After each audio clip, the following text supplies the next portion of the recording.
Good morning everyone, we are the Group 7 and today we will be discussing about ownership and organization.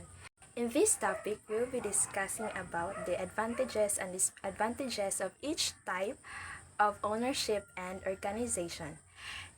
Although there is no best form of ownership, in general, there may be best form of ownership for each circumstance based on biases and preferences of the entrepreneur.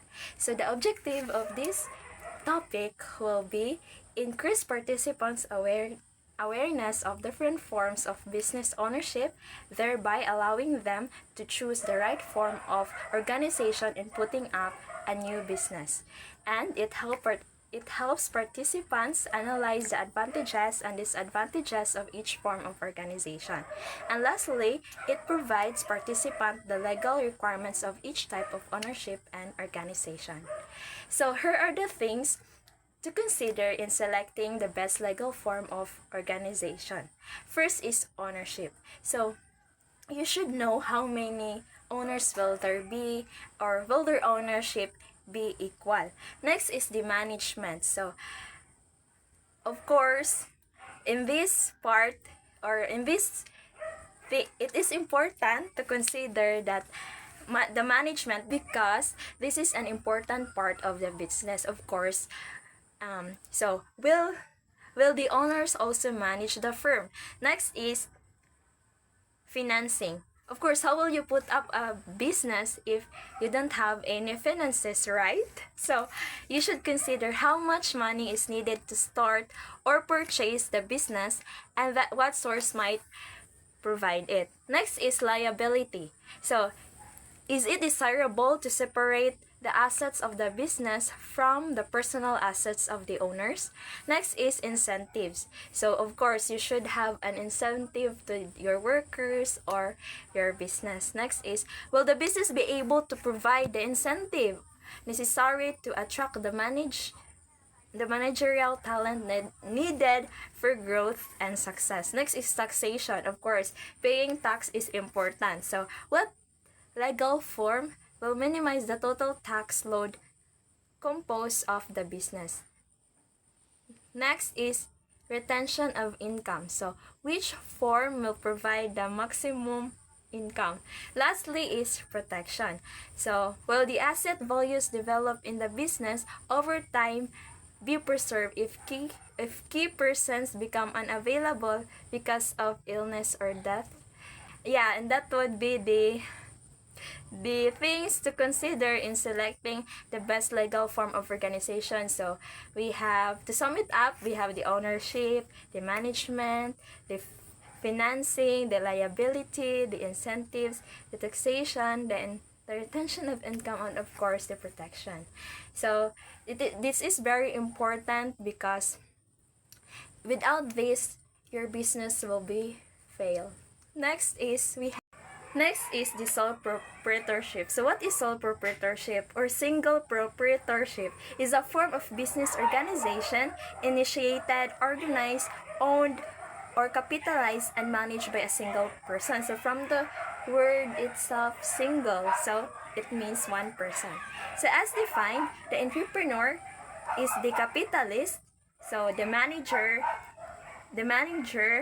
and administrator. And in the beginning of the business, he practically does everything for the business. So in this sole proprietorship, so it only one person manages this one. So he is the manager, he is the capitalist, and of course he is the administrator of his own business.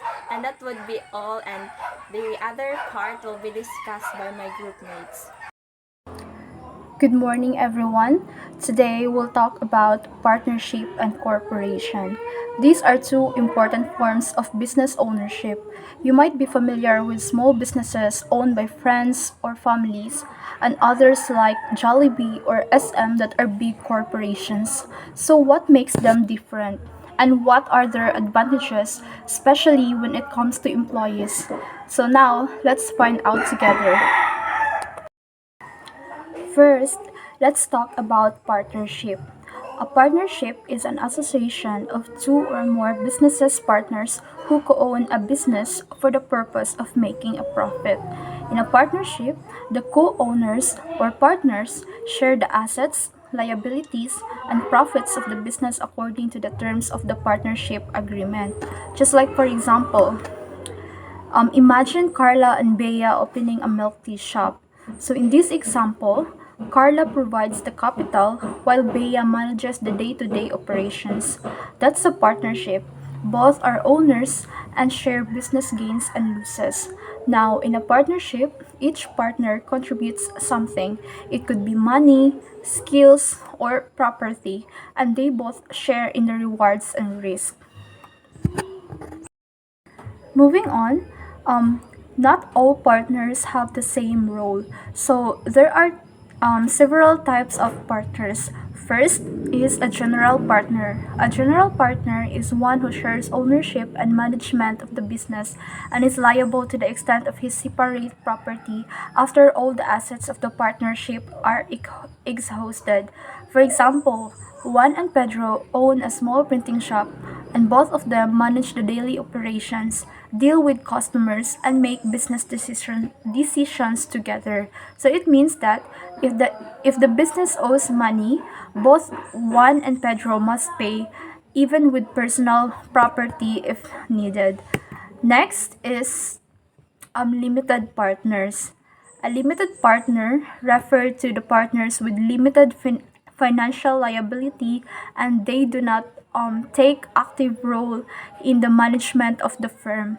A limited partner is one who is liable only on the extent of his capital contribution. Just like for example, Anna invests 50,000 pesos in Juan and Pedro's printing shop but doesn't help running it. So this means that um, if the business has debt, Anna is the only liable up to her business and nothing more. Next is a silent partner. This refers to the partners who do not take active participation in the operation of the business, but they are generally known to be the partners of the business. Just like for example, Carlo invests in a coffee shop with his friends but doesn't work every day. So customers and employees know he's one of the owners but he stays behind the scenes. Next, a dominant partner. A dominant partner, they are neither active in the partnership nor they are generally known to be associated with the business. Just like for example, Maria invests in her cousin's online clothing business. So Maria gives money but doesn't help run the business. She also doesn't want people to know she's an investor. She keeps her involvement private. And next is a capitalist partner. This is the type of partner who contributes money or property to the common fund of the partnership. For example, Mark gives 100,000 pesos to to start a food cart business. So his role here is to just provide the capital, and his friend or the business partner handles cooking or operations. So Mark is the capitalist partner because his main contribution is financial. Next is the managing partner. So this is the partner who is designated to manage the operations of the business of the partnership. For example, in a law firm owned by four partners, Attorney De La Cruz is assigned to handle clients, manage employees, and make daily business decisions. So it means even if there are four owners, one is officially assigned as manager. Next type of partner is industrial partner. So this is the partner who contributes to his knowledge or personal services to the partnership.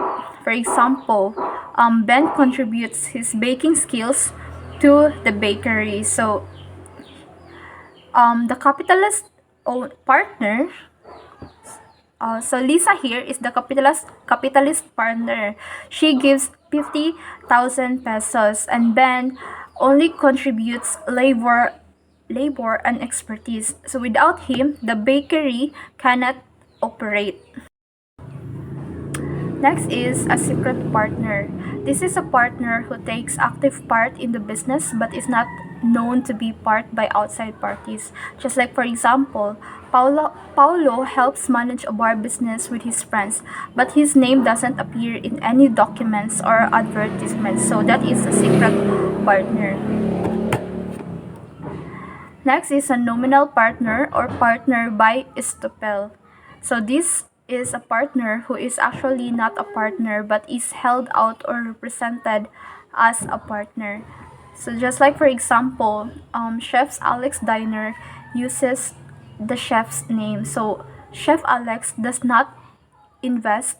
He does not manage the restaurant, but his name is used to attract customers. So it means even if he is not a real partner, he can held liable because he is presented as one. And lastly is a liquidating partner. A liquidating partner is a partner who is designated to wind up or settle the affairs of the partnership after dissolution.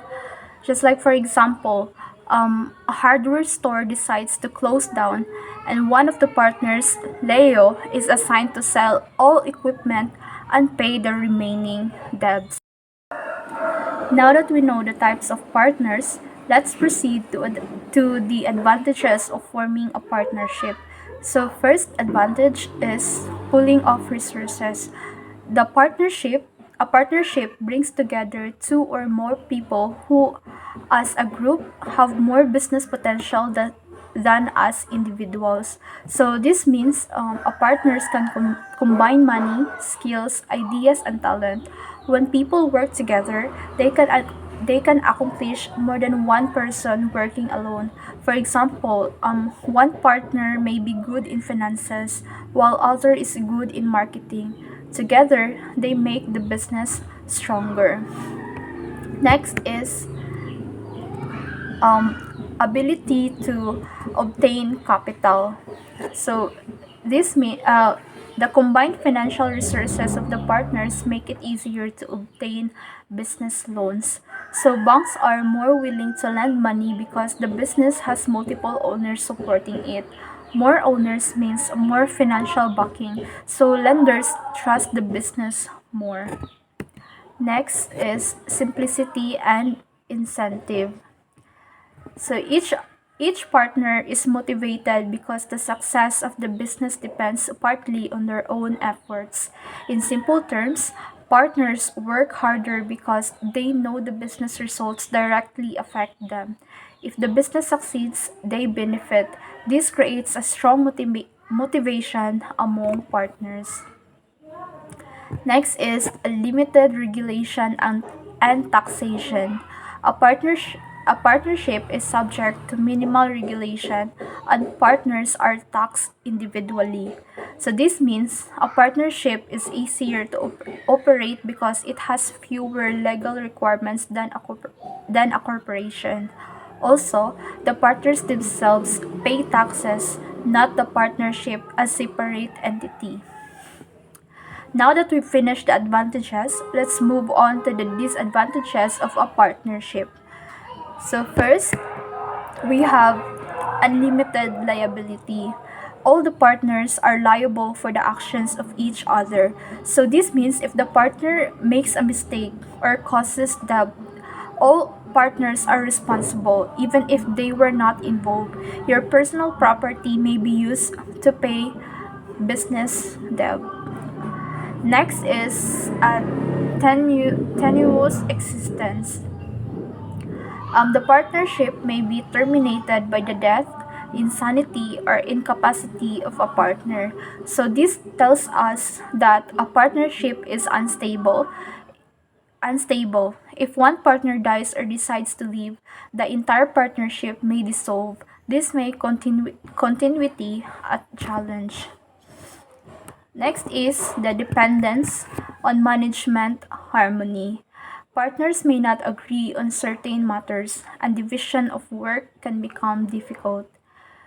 Um, Conflicts are very common in partnerships. If partners do not get along or disagree on decision, it can negatively affect the business. Another one is the problems in share liquidation.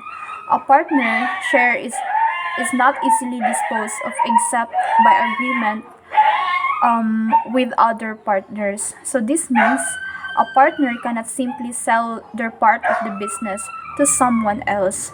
They need the approval of the other partners, and this makes transferring ownership complicated. Now that we fully understand partnerships, let's move on to another type of business organization, which is the corporation. In corporation, I will only discuss the advantages of corporation because the disadvantages will be discussed by my co-reporter. So what does corporation means? A corporation is an artificial being, invisible, intangible, and exists only in contemplation of law. It own, its owners are the stockholders who can sell their interest in the corporation without affecting the continuity of its operation because the life of the corporation is dependent or distinct from that of the owners or stockholders. So, for example, Jollibee Foods Corporation continues to operate even if some of its stockholders sell their shares or new investors buy in. The company keeps running because its existence does not depend on any single owner. So, there are advantages in corporation. So first, the limited liability. Limited liability of a stockholder is limited to the amount invested. So this means that if the corporation has debts, um, stockholders are only responsible for the money they invested. Their personal belongings cannot be taken to pay debts. Next is legal entity. So the corporation is a legal entity separate from its stockholders. The corporation continues even if an owner dies or sells their shares. Unlike a partnership, the business does not end when owners change. Next is legal entity. The corporation is a legal entity. It may own property but is not affected by the death or withdrawal of its stockholders and is entitled to due process and equal protection under the 14th Amendment of the Constitution. So it means that the corporation continues even if an owner dies or sells their shares. Unlike a partnership, the business does not end when owners change. The third one is ready transferability of ownership. The shares of stock can be sold or transferred at will. An owner can easily sell their shares to another person. This makes entering or exiting a corporation simple. And next is obtaining capital. Forming a new corporation with a saleable idea can provide opportunities to sell stock to a variety of investors. Later, a corporation that has achieved some stability can usually bargain more effectively for a substantial amount of capital than either a proprietorship or a partnership. So this gives a corporation a big advantage. They can raise large amounts of money from many investors, unlike partnership that rely only on the partner's contribution. So the last advantage of corporation is employee benefit. Employee benefit is the corporation has a better chance to create incentives for employees, stock ownership, bonuses, pension plans, insurance programs, and other fringe benefits and the tax advantages that accompany such programs are more easily provided by the corporate form of organization. Because of corporations are larger and more stable, they can offer better benefits to employees, and this helps them attract this and keep skilled workers. In conclusion, partnership and corporations have their own strengths and weaknesses. Partnership allow shared resources but have unlimited liability. Corporations offer limited liability and continuity but require more regulations. Understanding this helps us choose the best business structure. This is the continuation of Michelle Capitan's report. I will discuss the disadvantages of corporation. So first is legal formality and cost. Creating a corporation may require considerable time, effort, and expense. In addition, the corporation is subject to considerably more control and more exacting compliance with regulations than proprietorship or partnership. Meaning, starting a corporation needs many papers, government permits, and payments. So, it is not like a small business where you can start immediately. So, it takes more effort and more money. Next is cost and time involved in the incorporation process.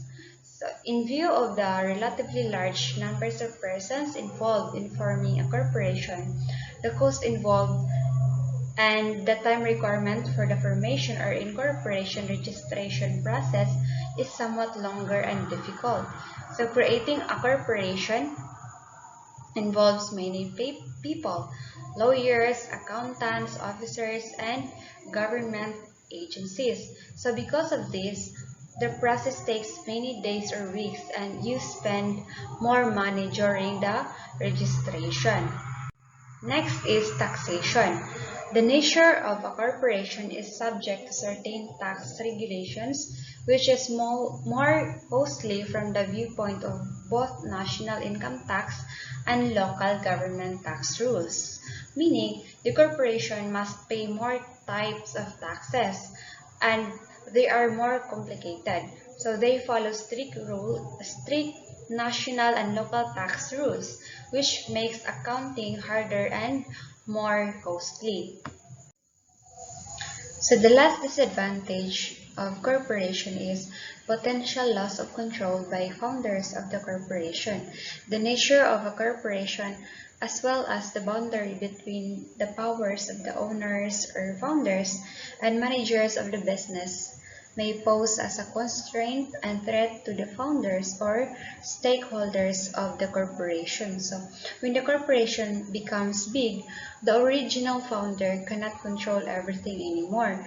So, many decisions must be approved by the board of directors or stockholders. So, the founders can't always do what they want. Good day, everyone. My name is Joy Randy Lumusag from Basic English 4A.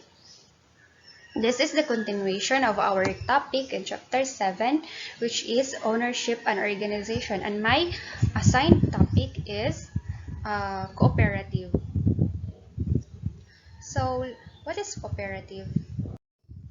Republic Act 6938, otherwise known as the Cooperative Code of the Philippines, defined a cooperative as a duly registered association of persons with a common band of interest who have voluntarily joined together to achieve a lawful, common social or economic end, making equitable contributions to the capital required and accepting a fair share of the risk and benefits of the undertaking in accordance with universally accepted cooperative principles. Meaning, a cooperative is a group of people who work together because they share the same goal or need. They join voluntarily, help each other, share the money they earn, and share responsibilities. So, for example, me and my classmates wants to start a classroom snack store. So, instead of one owner, everyone contributes 20 pesos, helps in selling and decides together. So everyone share the earnings fairly. That teamwork is what makes it cooperative. Next is principles of cooperatives. So number one, we have open and voluntarily membership. Membership is open to all individuals, regardless of their social, political, racial, or religious background or beliefs. So meaning, anyone can join cooperative, no discrimination. It doesn't matter what your religion, background, income, or belief is. If you want to join and follow the rules, you are welcome. For example, a school savings cooperative allows all students to join, rich or poor, shy or outgoing, everyone is accepted. Next is democratic control. Affairs of the organization are administered by personnel elected or appointed in accordance with their approved constitution and bylaws. Members of the primary cooperatives have equal voting rights irrespective of the number of their capital share of stocks, meaning all members have one vote each. So it doesn't matter if someone paid more money, everyone is equal when it comes to decision making. Example, in your class, uh, in your class store cooperative, even if one student donated 200 pesos and another student gave 20 pesos, still get one vote when deciding what snacks to sell. Next is limited interest on capital. So, shared capital receives strictly limited rate of interest. So, members do not receive large profits or high interest rates from the money they put in. So, the goal is service, not making individuals rich. For example, if you give 100 pesos to the class co-op or cooperative, you won't earn big profit from it. So you get small, fair amount because the money is used to help the whole group and not just you. Next is a division on net surplus. Net surplus arising out of the operations of cooperative belongs to its members and shall be equitably distributed for cooperative development, common services, individual reserve fund, and for limited interest on capital and or patronage refund as specified in the articles of incorporation and by laws. So meaning, if the cooperative earns money, so it is shared fairly, some for improving the cooperatives, some for services, some for savings, some as a small share for members. So that's that uh, division on net surplus means. For example is if the class store earns 1,000 pesos, so part goes by new products, part is saved, part may be divided among members as a small patronage refund based on how active they were. Next is cooperative education. All cooperatives are mandated to make provision for the education of their members, officers, employees, and of the general public based on the principles of the cooperatives. So, members should be taught how the cooperative works and how to manage it responsibly. For example, your school's savings cooperative teaches students how to save money, manage funds, and handle responsibilities. So this is part of cooperative education. Next is cooperation among cooperatives. So all cooperatives, in order to best serve the interest of their members and communities, have to actively cooperate with other cooperatives at local, national, and international levels. So, meaning cooperatives help other cooperatives, so they share resources and support each other. Example, a farmer cooperative works with a transport cooperative to deliver vegetables. So, both benefit because they work as partners, not competitors. Next, Next is the advantages and disadvantages the advantages of uh, cooperatives. So, first is tax privileges. So in some government-sponsored projects, the cooperative usually receives subsidy and other of privileges directed at its members. So meaning some cooperatives receive tax discounts or government help. So example, a farmers cooperative may get free seeds from the government or pay lower taxes so they can earn more. Next advantage is ability to provide direct benefits to its members and the entire community. It serves in the form of relatively cheaper products and services consistently mission of providing services rather than purely profit motives. So meaning cooperative are not focused on big profits. So they offer products and services at lower prices to help members and the community. For example, a sari-sari store cooperative in a barangay sells rice, grocery items, or school supplies at cheaper prices than regular stores. Next is the disadvantages of cooperatives. So, inequality of profit distribution. Profits are distributed according to the number of stocks. The enterprising or entrepreneurial member of the cooperative who spent much effort will in turn receive relatively rewards as compared to the rest. So, profits are given based on shares of or participation. So sometimes hardworking members feel they receive too little. So for example, in your class cooperative, one student work hard every day, but another student who barely help still gets nearly the same share. So this may feel unfair. Next is Ah, the pro-masses or pro-poor bias of the cooperatives appears diametrically opposed to the entrepreneur's idea of servicing a niche that is well off enough to address its all profit. So, meaning cooperative focus on helping the poor, not maximizing profits. So entrepreneurial members who want higher income may find this limiting. So for example, a member wants the cooperative to sell expensive, high-end products to earn big profits. So, but the cooperative wants to sell affordable products or affordable goods to affordable goods for the community. So this causes disagreement. So that would be all. Thank you. General requirement and procedure for registration.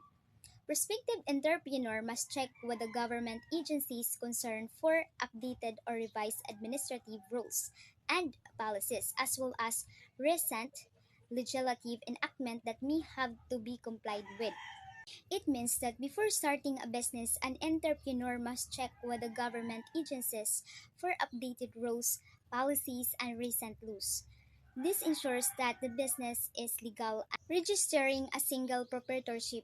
Register the business name with the Department of Trade and Industry under the Bureau of Domestic. Single proprietorship is a business owned by one person. First, register the business name with a DTI. It is for legally operate under the chosen name. Second, two pieces of 2x2 picture. It is for identification purposes. Third, application registration fee of 110 pesos. It is required payment for processing. Registering a partnership. A partnership is a business owned by two or more people. First, prepare partnership agreement. It explains ownership and responsibilities. Second, file the agreement with CEC. It makes the partnership official. Third, pay filing fee. It means a payment for processing. Fourth, evaluation by CEC lawyers and staff. It means documents are checked for correctness. Uh, Fifth, release of approval registration in 15 to 30 days. It is the time frame to complete the registration. Registering a corporation. A corporation is a business owned by shareholders and treated as a separate legal entity. First, prepare articles of incorporation by laws and bank certification. It is essential legal documents. Second, file with SEC. It means official registration. Third, pay registration fee. It is required for processing. Fourth, evaluation by CEC lawyers and staff. It means it ensures documents are complete. Registering a corporation. A corporation is a business owned by shareholders and treated as a separate legal entity. First, prepare articles on incorporation by laws and bank certification. It means it because it is essential legal documents. Second, file with SEC. It means official registration. Third, pay registration fee. It is required for processing. Fourth, evaluation by SEC lawyers and staff. It ensures documents are complete. Fifth, release of approval registration in 15 to 30 days. It means registration in time frame. Registering a cooperative. A cooperative is on and run by its member. Documents submitted to CDA. First, 4 copies of the economic survey. It explains the structure, purpose, feasibility, members, and operation. Second, 4 copies of articles of incorporation with bond and accountable officers. So it means legal formation and responsibility. Third, 4 copies of bylaws. So it means rules governing the cooperative. Fourth, registering fee as prescribed by CDA. It means payment for processing. Dealing with local government units, the papers or documents issued by DTI, SEC, and CDE upon approval of the registration are instruments which are national in character. After complying with the national agencies, there is the local government code which empowers the local government units to take full administrative control of their respective jurisdiction and make legislation as well as ordinances, including tax, fees, impositions, thus including tax, fees, impositions, which fit into the needs of locality. And this is where the business registrants is affected. To be able to finally operate the business and open the doors to the public, the entrepreneurs have to comply with all permits and to be able to finally operate the business and open the doors to the public, the entrepreneurs have to comply with all permits and clearances to be able to be able to finally operate the business, open the doors to the public, the entrepreneurs have to comply with all permits and clearances imposed by the local government units. These are the following.